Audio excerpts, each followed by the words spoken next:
Alright, we're going to try something new with today's video. I'm going to take a look at one 30-second clip and break it down in excruciating detail. And it's not a crazy clip, it's just a nice little outplay that takes advantage of Halo 5's unique movement along with good timing and map knowledge. The big difference is we're not looking at a pro, we're actually looking at my own gameplay. So this is a bit of an experiment. The objective is to give you guys a holistic look at what goes on in my mind during a play and what I think about afterwards when watching my own gameplay. So hopefully the result is not only a better understanding of the play itself, but an understanding of how to think critically when watching your own gameplay, which is one of the most important steps towards improvement. So let's get into it.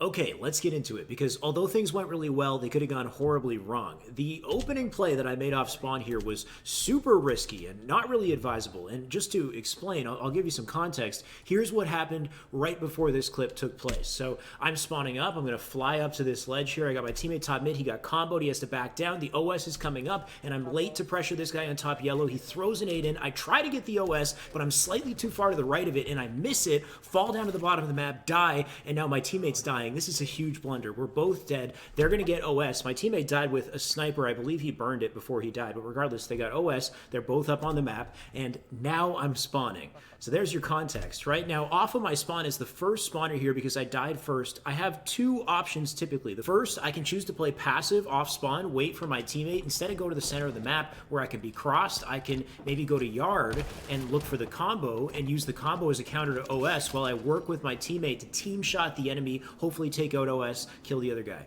The second option is if my teammate, before dying, managed to call out the location of a player that he might have gotten weak, let's say, if I know exactly where that player is and I can fly to an angle to cross him out quickly enough and finish him off, then it becomes a 2v1 situation and we can collapse on that last player in a 2v1, which is great. But this is not what happened in this situation. You guys could see from that play there, they're both up, they both basically have full shields, and I am super jumping up into this window here, right? They're both up, still basically have full shields. They got the OS. So I'm doing this super risky play where what I'm actually trying to do, and I messed up this jump, by the way. This was supposed to be a clean super jump. Sprint, thrust, slide, jump, stabilize, hold, crouch, land on the window cleanly, crouch in the corner, reticle place to top mid, ready for a fight. Anyway, why the heck am I doing this then?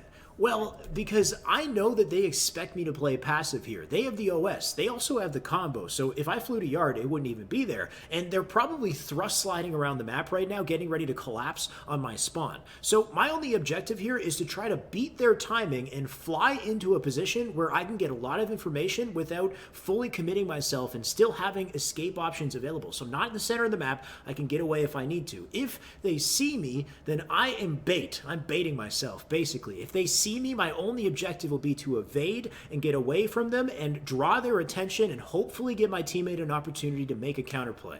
Was it risky? Super risky. Was it a bad play? It definitely could have been, but it worked. So it makes for a good discussion point. I'm curious to hear what you guys think in the comments. What would have been the best counter to this situation off of spawn? Let me know in the comments. I'll like them. We can get that discussion started, but this is the play that I made, so let's roll with it.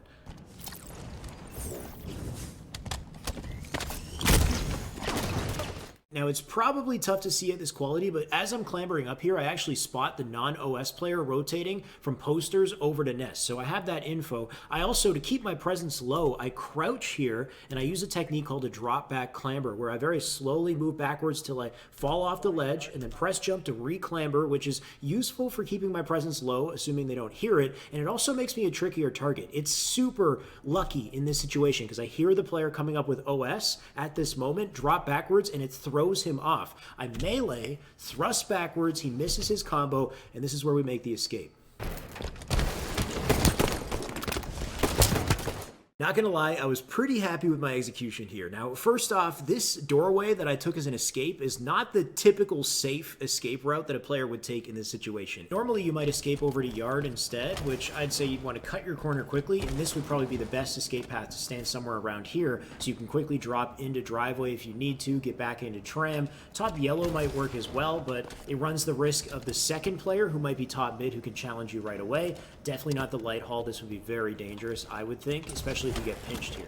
But I chose to go through this doorway, which means I'm going to end up in the center of the map, and I'm probably going to bump into his teammate. But I know this. I'm ready for this. I'm actually planning out my entire escape in my head from this point onwards. I already know I want to use that light post to get out of here. I'm just hoping it ends up working, and thankfully it does. And that's the thing, is to just be prepared and to plan out your escape as early as possible. Intimately understand your options so that you can follow through confidently, and you're not just figuring it out as you go. So I sprint forward. Remember, you can slide to carry your full sprint speed momentum, but free yourself up to either fire a shot or look around, or in this case, throw a nade behind me. And this nade, just in hindsight, I think I threw it a little bit too far. It kind of bounced all the way back on this wall here, and I misjudged how quickly he would get there. If he was still flying, he'd probably overshoot that nade. In the future, I'm thinking maybe I could throw a different one. Maybe something like this. Like right at that blue on the door, just to block the doorway.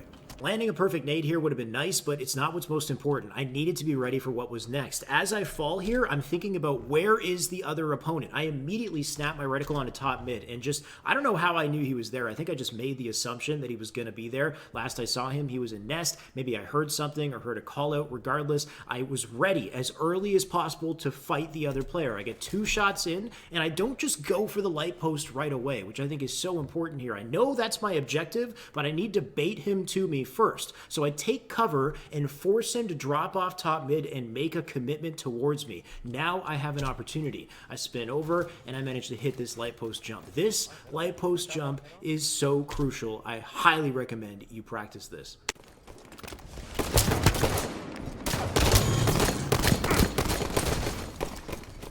It's not very hard to do. It's just a regular crouch jump and then clamber up onto this light. But for whatever reason, people don't expect it as often as they expect something like this, jumping up here, going to the door, or escaping out through dip. If you hit this at a good time and you're ready for what's next after you clamber up, you can create a pretty good outplay with it like you saw in the clip. Be confident, hitting it from all different directions as well, coming out from this side or the other side, and just be ready for what's next also. So when you're clambering up this way, is there an opponent on glass or an opponent on light rifle you need to be ready for? Maybe there's somebody up on top yellow that you're getting up to, and instead of going that way, you're taking an alternative route to get an angle on them. And just be ready for fights. Be ready to act out of it. If somebody chases you, drops into dip, you climb up the light, know that you can crouch jump directly up to this light post as well. If you're standing beside it, jump, hold, crouch. You can clamber up and then use that light post as a high angle challenge. You can also go directly from this clamber, jump to top mid, and then spring jump and get directly up on the top mid brick and go to S4. You can use it just to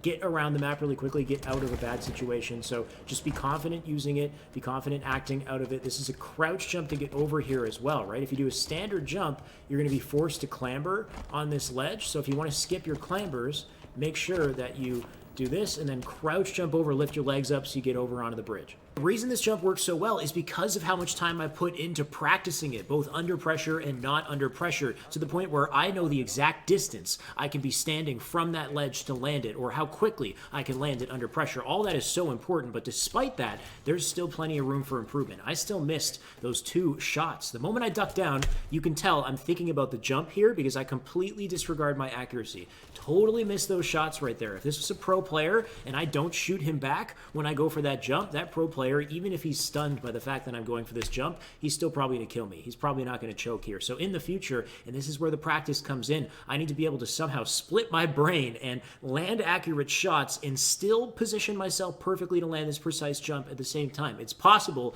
and that's just part of practice. That's just part of the skill gap, and that's the beauty of a game like this. And remember, I talked about this previously. The moment I clamber that light post, jump, hold crouch, wait a second, make sure you hit the peak height of that jump and your legs are up, and then thrust. The last thing I want is to bump into this railing or be forced to clamber this railing, then I'm definitely dead. I managed to get over here, I drop in a dip, no idea where the other enemy is at this point. I'll toss a nade over, maybe I could have hit it off that pole, whatever, it doesn't matter. The moment I clamber up, spot OS, I've got a full clip in the Magnum, every shot needs to go into this guy. No worry about advanced movement or sprinting or anything, just land every single shot, and thankfully I do. I jump up here, I'll drop down to finish him off. Also, of course, my movement here created the perfect opportunity for my teammate to drop in and collapse. He did exactly what I had hoped. He got the kill in bottom mid. I put shots into top mid here. It's just the perfect pinch. The last critique is just how I tried to get this kill here. Now, of course, he's one shot. He's probably not going to get away, but this maybe could have been improved as well. I jumped up to the top of the brick, and then I drop off, and I tried to just drop from a high place and give myself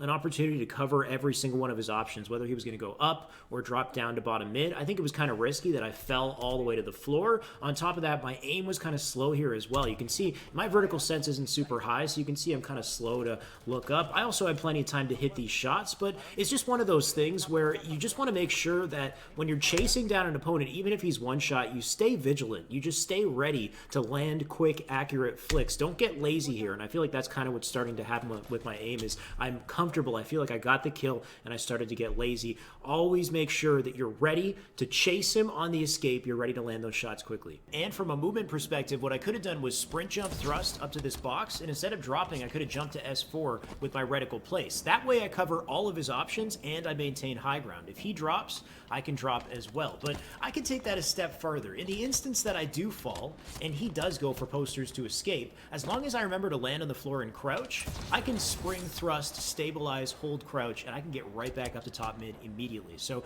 you got to know your options intimately and then be able to confidently and consistently execute them at any time in the game.